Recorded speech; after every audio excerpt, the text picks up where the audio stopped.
Hello, hello, hello, and get ready for an epic video. Today we're diving into the incredible story of a YCS champion who defied the odds with a deck full of bricks.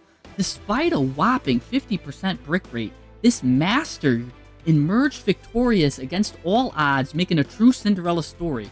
I can't wait to dive in and show you these 3 things that he did that you can incorporate in your deck today to mitigate your bricks and to mitigate your different kinds of garnets that you're running in your deck. But before I go into what he did, I want to explain what is a brick and what is a garnet, and just show you just quickly the odds to draw a garnet or brick in your deck if you're running a 40 or 60 card deck. You can see here the blue bars represent a 40 card deck and the red represent a 60 card deck. So if you're running something like Cyframe Driver, where you're running it as a one-of, you have a 12.5% chance to draw it in a 40 card deck, or an 8.3% chance to get it in a 60 card deck.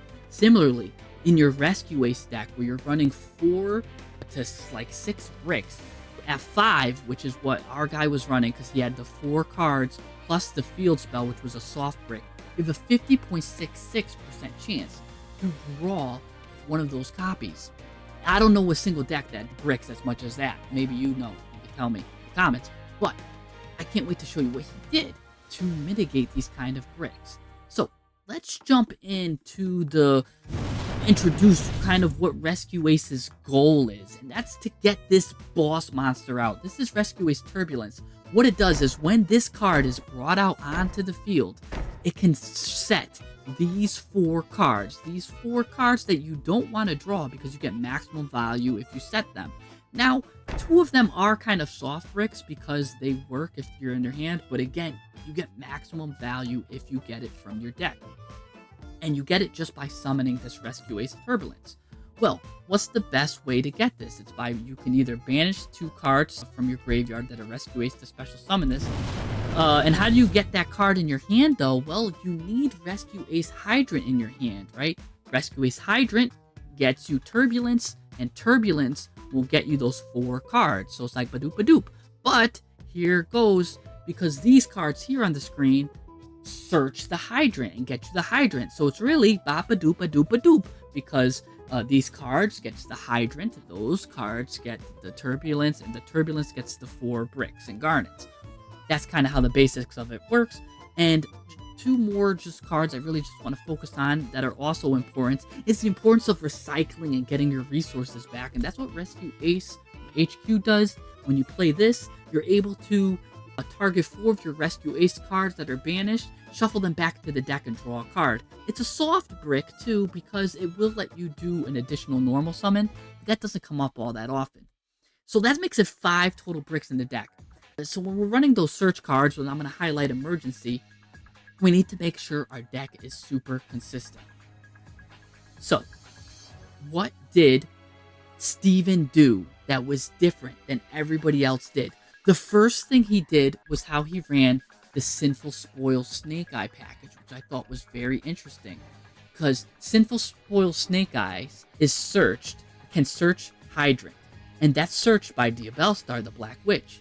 And Diabellstar the Black Witch is similarly searched for Wanted Seeker of Spoils. So the ultimate chain of events is Sinful Spoils Wanted searches Diabellstar. Diabellstar searches original Sinful Spoils Snake Eye. Snake Eye then searches the Hydrant. Hydrant searches Turbulence. Turbulence searches the 4 cards that you put face down. But Steven didn't run this full package here like a lot of the other players were running at the YCS. No, this is what Steven did. You see, he kind of did something unique. He cut the amount of Diabellstars and Black Witch. Why would he cut that kind of consistency? Well, he realized something. He realized that Diabellstar the Black Witch, you're discarding a card to make her come on the field.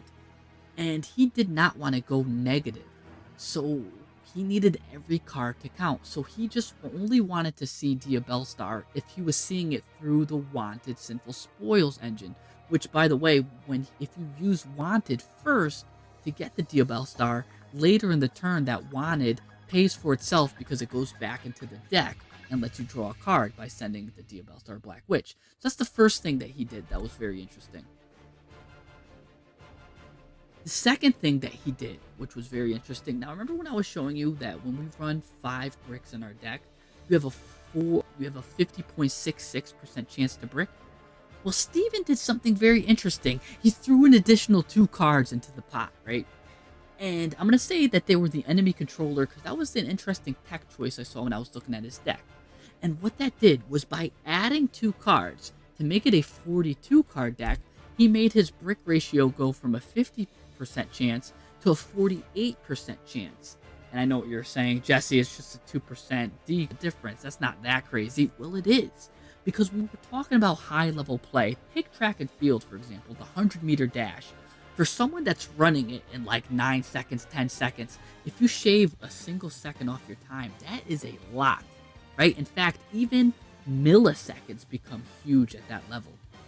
And so that's the same thing. When we're talking about just 2% increases, that's the difference between a chess master and a chess grandmaster. Same thing with becoming a top duelist and a YCS champion. Something like that. The third thing he did was very interesting, and it had to do with the tech card in general, enemy controller, which I find very interesting. You see, because when he played, like when he got that package rolling, let's say he was going second, right? This worked when he was going second. It was a good combo. He would play Diabellstar the Black Witch, and oh no! He's getting infinite impermanence. Oh my gosh. Well, he would chain, what he would do was he would chain enemy controller to that, tribute it, and use it to take control of one of the card, thus dodging infinite impermanence and putting pressure on the enemy to stop the taking control of the enemy's card. So in a way, it's a 2-for-1. So when enemy controller resolved, now the opponent now had a new problem because not only is Diabellstar resolving, but now he's going to take one of your cards and he just negated your infinite impermanence. Very, very good. On top of this, remember, he was actually running 3 of those enemy controllers, but he was at a 42 card deck, which again, most people would laugh at someone that's running more than 40 cards, but there are few exceptions to the rule, and mitigating your bricks when you're running these brick heavy decks is one of the small exceptions.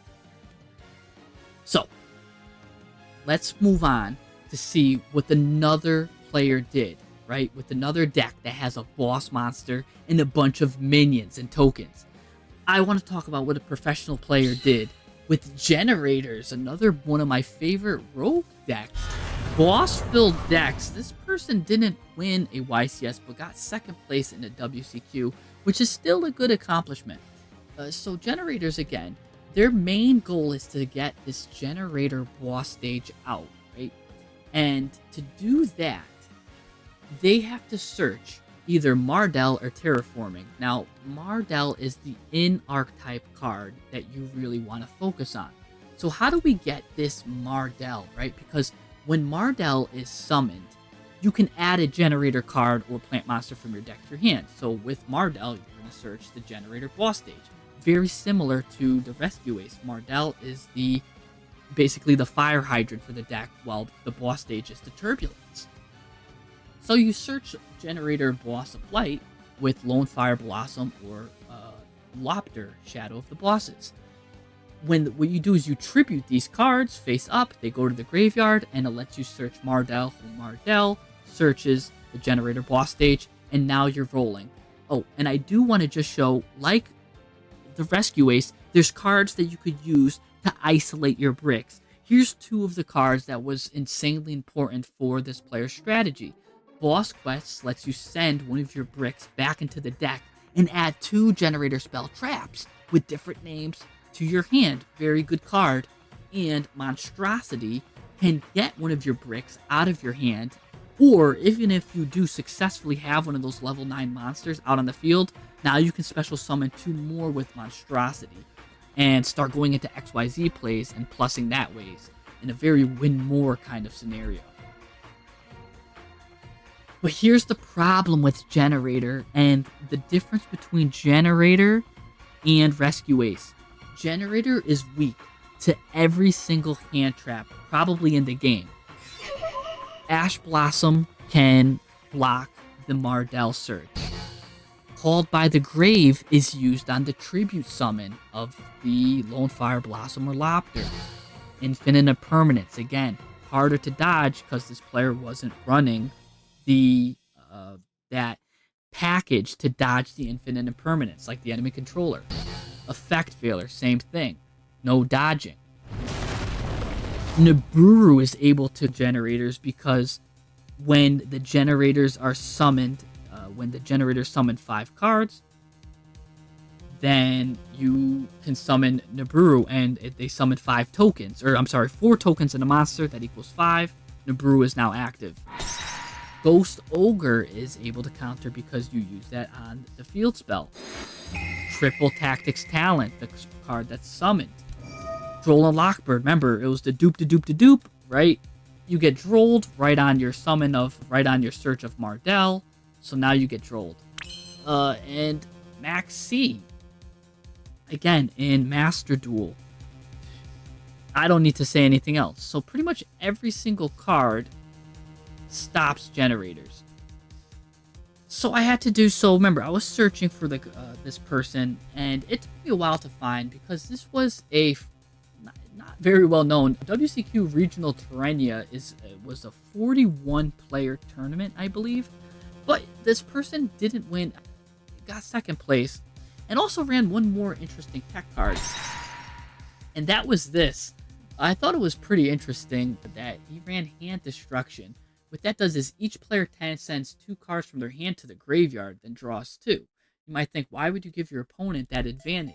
Well, in generators, when you have Har, the boss of Storms, out on the field, when your opponent draws a card, you also make them discard a card with Har.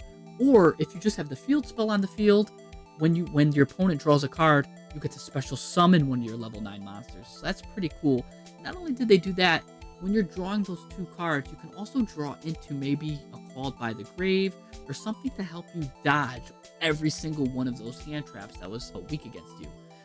This person was also playing One Day of Peace, again, another draw card, and a card that'll let you prevent taking damage. It doesn't really affect you that you're letting your opponent draw, because if you can get to Har on the field, they'll have to discard a card anyway, so only you go positive, while they go neutral.